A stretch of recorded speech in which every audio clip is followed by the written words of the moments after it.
आज grand alliance की बैठक होने जा रही है। क्या लगता है कि आगामी चुनाव को लेकर सीएम के चेहरे पे जो सस्पेंस बना हुआ है, क्योंकि आपके विरोधी लगातार कह रहे हैं दूल्हा तो तैयार ही नहीं है। कौन से विरोधी? कौन से विरोधी ऐसा कह रहे हो?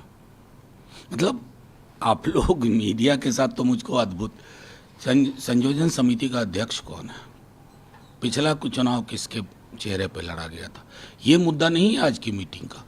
महत्वपूर्ण मुद्दा आज की मीटिंग का है कि समन्वय के साथ संवाद, और वो पंचायत, ब्लॉक, जिला से लेकर के राज्य स्तर तक कैसे बेहतर समन्वय और कैसे बेहतर संवाद की परिपाटी पूरा महागठबंधन एकजुटता के साथ करे। इसलिए तमाम जिला अध्यक्ष, जिला महासचिव, राज्य के पदाधिकारी, सांसद, विधायक, विधान पार्षद सब एक साथ बैठेंगे। ये उद्देश्य है। मतलब सर, ये भी कहा जा रहा है कि इस बार तो मुख्यमंत्री की सीट भी खाली नहीं है, फिर से 225 सीट एनडीए जीतने जा रही है, नीतीश फिक्स है। मतलब क्या कर लिया है? इलेक्शन कमीशन से कॉम्प्रोमाइज करवा लिया है, ईवीएम फिक्स कर लिया है। इस तरह की जुबान लोकतंत्र की जुबान होती है? ये जो जुबान बोल रहे हैं ना, इसका मतलब डकैती पहले कर चुके हो। अरे यार, लोकतांत्रिक जुबान बोलिए। लोगों का मताधिकार है, लोग त्राही त्राही कर रहे हैं और वो बदलाव चाहते हैं, और तुम कहते हो कि इतने आएंगे।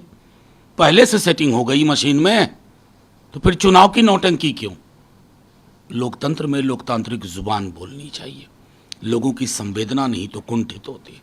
तेजस्वी यादव ने प्रधानमंत्री को पत्र भी लिखा है कि जिस तरीके से कैबिनेट ने फैसला लिया, कास्ट सेंसस होगा, उसके बाद से उन्होंने पत्र लिखा और आरक्षण की भी बातें उन्होंने जिक्र किया है। प्राइवेट सेक्टर में नहीं नहीं, आरक्षण बहुत की सारी चीज़ों की मांग की है।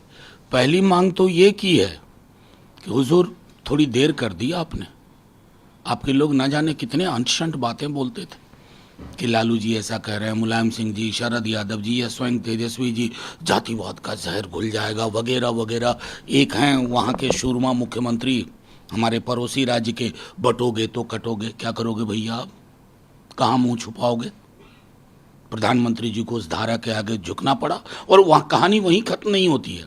कहानी यहाँ से शुरू होती है सहमति के पश्चात। ये उन्होंने पत्र में लिखा। निजी क्षेत्र में आरक्षण, आरक्षण का समानुपातिक दायरा बढ़ाओ आंकड़ों के बाद।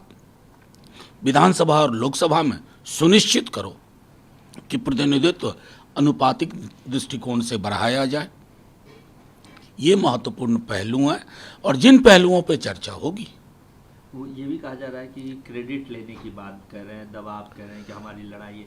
ये कौन सी क्रेडिट? करवाया तो एनडीए की सरकार क्रेडिट ने। इस जमीन को है जिसने इस धारा को जन्म दिया, जिसे हम बहुजन धारा कहते हैं, और किसी में नहीं। जो पुरखे हैं जिन्होंने इसकी लड़ाई लड़ी 40 वर्षों से, और बिहार इस लड़ाई का महत्वपूर्ण गवाह बना 23 ईस्वी में।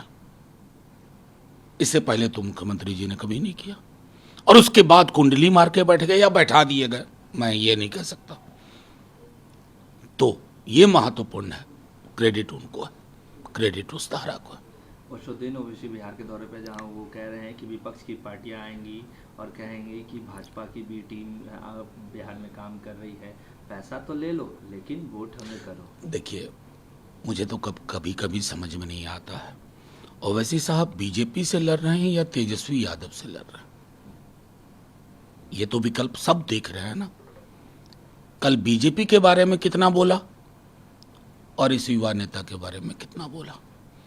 मैं उस इलाके से भी आया हूं। जर्रे जर्रे में, कोने कोने में, सीमांचल में लोग जानते हैं ये वक्फ की भी जो लड़ाई है ना, वो हिंदू, मुसलमान, दलित, पिछड़ा, अगरा सब मिल के लड़ रहा है। ओवैसी साहब एकांगी सोच सीमांचल कभी नहीं चाहता, उसे इंद्रधनुषी सोच चाहिए, और जो आपके पास है नहीं।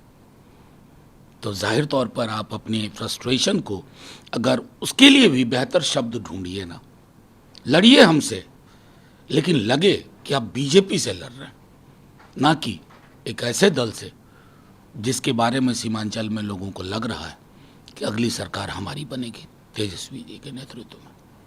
आतंकवाद को लेके प्रधानमंत्री लगातार बैठक कर रहे हैं। उमर अब्दुल्ला से मुलाकात हुई। प्रधानमंत्री मोदी ने कहा है कि हम आतंकवाद और आतंकवाद को पनाह देने के वाले लोगों पे सख्त कार्रवाई करें। वहीं सैन्य बल की कार्रवाई की मांग उमर अब्दुल्ला ने भी की। देखिए, मैं सीधे तौर पे कहता हूं, शब्द, भाव और कार्य